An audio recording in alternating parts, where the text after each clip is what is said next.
आ गए थे तो बताइए किसको याद है?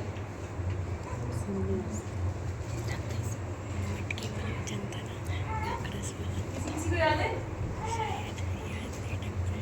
अरे यार ये तो बहुत बड़ी लिस्ट है मेरी दीदी। परमेश्वर ने भी कुंजियां दी हैं, ये तो मुझे थोड़ा थोड़ा याद है।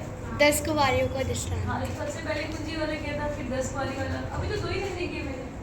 ऐसे भूल जाएंगे तो कैसे काम चलेगा? अच्छा कुंजियां कौन सी आपके पास ये पता है? और प्रभु यीशु मसीह जी के पास कौन सी कुंजी है? मृत्यु की कुंजी लेके प्रभु ने मृत्यु को लॉक कर दिया और आशीष को अनलॉक कर दिया। अनलॉक का मतलब खोल दिया प्रभु ने। जैसे हम कपड़ा फोल्ड करते हैं, जैसे हमारे पास कोई हैंकी, हम उसको फोल्ड करते हैं तो उसे फोल्ड कहते हैं, और जब उसे खोलना हो तो उसे हम अनफोल्ड कर देते हैं। प्रभु ने आपके लिए ब्लेसिंग्स को अनफोल्ड कर दिया। जो पहले फोल्ड थी चीजें, अच्छे से बैठ जाए प्लीज, अप एंड डाउन ना करें। जो फोल्ड थी चीजें प्रभु ने आपके लिए अनफोल्ड कर दी। ये मेरा पहले एक संडे था। नेक्स्ट संडे था कुंवारी वाला दृष्टांत। 5 मूर्ख थी और 5 आप टेंशन क्यों ले रहे हैं? आप समझदार में आते हैं, आप समझदार में इसलिए तो टाइम से आ गए हैं। आप समझदार हैं, लेकिन याद रखना कुप्पी में बराबर तेल होना चाहिए। प्रभु के आने का कोई डिसीजन टाइम नहीं है, ना पुत्र जानता है ना स्वर्गदूत, केवल कौन? पिता। पिता जानता है कि परमेश्वर मौजूद है। आज मेरे लिए बहुत अच्छा मैसेज है आपके लिए, जो प्रभु ने कल रात में मुझे एक लाइन दी, उसी लाइन के साथ मैं मुश्किल से 10 to 12 मिनट्स में शेयर करूंगी वचन।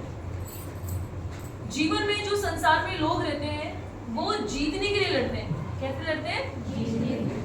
जो संसार में अगर कहीं बैटल चल रही है, कोई लड़ाई चल रही है, तो उनका निशाना और उनका मोटिव होता है कि मुझे इस लड़ाई को, तो वो जीतने के लिए लड़ते हैं। प्रभु ने बोला दुनिया में जो लड़ाइयाँ होती है वो जीतने के लिए लड़ते हैं। प्रभु यीशु मसीह के लोग जीत के साथ लड़ते हैं, क्योंकि वो जानते हैं प्रभु ने हमें पहले से ही जैवन से भी बढ़कर, उसने हमें जैवन से भी बढ़कर बनाया है। हम जीतने के लिए नहीं लड़ते, हम किसके साथ लड़ते हैं? जीत के साथ लड़ते हैं। जिसने शुरुआत करी उसने अंत पहले ही रेडी कर रखा है। बीच का जो जर्नी है, बीच का सफर है, आपको तय करना है। जब दाऊद गोलियत से लड़ने जा रहा था तो पूरे इजरायली गोलियत की लंबाई और चौड़ाई को गिन रहे थे। लोग कह रहे थे हम नहीं लड़ पाएंगे इससे।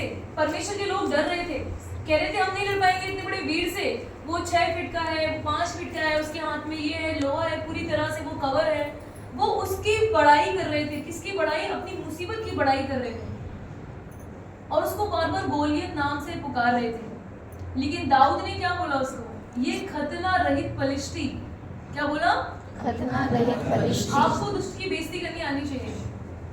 आप नहीं कहने चाहिए हाँ रिपोर्ट में बहुत कुछ बताया है, हाँ जी रिपोर्ट में ये भी बताया कैसे काम चलेगा।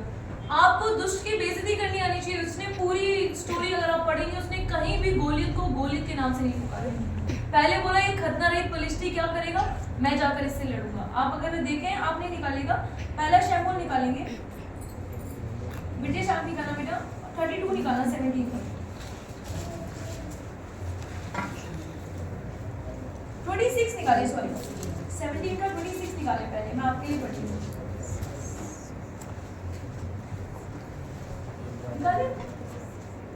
तब दाऊद ने उन पुरुषों से जो उसके पास आसपास खड़े थे पूछा, जो उस पलिश्ती को मार के इजराइलियों की नाम धराई दूर करेगा उसके लिए क्या किया जाएगा? वे खतना रहित पलिश्ती क्या है? वो खतना रहित पलिश्ती। सब लोग उसको कैसे बुला रहे थे? बहुत बड़ा गोलियत है, बहुत बड़ा गोलियत है। उसने आकर टाइटल दे दिया उसको। खतना रहित का मतलब हम बपतिस्मा पाए हैं, वो तो बिना बपतिस्मा पाया। उसे पता था कि मेरे और कौन है और उसकी तरफ कौन है। उसने उसको नाम से भी नहीं बुलाया। कई बार हम मुसीबत को बड़े टेंशन देके बुलाते हैं। आपको नहीं पता मेरे घर में बहुत बड़ी समस्या है, आपको नहीं पता मेरे से ये नहीं हो पाएगा, ये बहुत बड़ा बोझ है। उस बोझ को हम इतना प्रेस करते हैं, इतनी स्तुति प्रशंसा कर देते हैं कि वो बोझ कभी कभी गोलायत बन जाता है, गोलियत बन जाता है। लेकिन यीशु मसीह के वचन में लिखा है सबने उसको गोलियत कह के पुकारा। लेकिन दाऊद ने उसे क्या बोला? खतना रहित पलिश्ती। मतलब इसकी कोई वैल्यू नहीं है, तुम क्यों डर रहे हो? मैं तो उसको नाम भी लेके नहीं बुलाऊंगा। मुसीबतों को बड़ा करके मत बताइए, अपने परमेश्वर को बड़ा करके बताइए। आपको जीतने के लिए नहीं लड़ना है, आपको जीत के साथ लड़ना है। विक्ट्री आपके पास है ऑलरेडी। आप इसलिए नहीं लड़ रहे, आप इसलिए दुनिया में नहीं जी रहे कि आपको जीतना है। प्रभु ने बोला मैंने तुम्हें पहले से ही जैवन से बढ़कर बनाया। आप ऑलरेडी जैवन थे। आपके घर में लड़ाइयां हैं, आप जैवन थे ऑलरेडी। आपके घर में बीमारियां, आप ऑलरेडी जैवन थे। आपके घर में कोई ऐसी परेशानी है जो सालों साल से आ रही है, प्रभु ने बोला तू पहले से जैवन थे। पर पता कैसे चलेगा? पता से बोलने में सब हो जाता तो फिर विश्वास की तो जरूरत ही नहीं पड़ती। बोलते सब है लेकिन विश्वास से कम लोग बोलते हैं। दाऊद ने बोला ये खतना रहित पलिश्ती क्या करेगा? हम जीवित परमेश्वर की सेना है। इसको थोड़ा सा आगे, वे खतना रहित पलिश्ती क्या है कि जीवित परमेश्वर की सेना को ललकार। दाऊद बोल रहा है इसके क्या मजाल, इसने परमेश्वर के लोगों को ललकारा है। इसका 32 निकाल दें। तब दाऊद ने शाऊल से कहा, किसी मनुष्य का मन इसके कारण कच्चा ना हो, तेरा दास जाकर उस पलिश्ती से, फिर से वो बोल रहा है पलिश्ती, उसने फिर से गोलियत नहीं बोला। देखिए वो मुसीबत को कितना पैरों तले रोंद रहा है। हम कई बार बड़े टेंशन में आ जाते हैं अपने आप को, प्रभु कैसे होगा काम, कैसे होगा, प्रभु मैं कैसे संभाल पाऊंगा। उसको पलिश्ती बोलो, उसको गोलियत मत बोलो। गोलियत बोलकर आप उसकी तारीफ कर रहे हैं, खतना रही पलिश्ती बोलकर आप उसे बता रहे हैं तू कुछ नहीं, मेरे और है जो सबसे बड़ा है। शाऊल पहले ही हार गया था, क्या बोलकर, मैं नहीं लड़ सकता। दाऊद पहले ही जीत गया था, ये क्या करेगा इसमें, ये हम जीवित परमेश्वर के लोग, ये कुछ नहीं कर पाएगा, किसी का मन कच्चा ना हो, आज मैं इसका सर काट के कौओं को खिला दूंगा। सोचिए जशवंत अंकल के सामने छोटा सा अंशु खड़ा हो जाए तो कैसे लगेगा। लेकिन अंशु ने बोला चिंता नहीं करो, अंकल को गिराने का तरीका मेरे को पता है।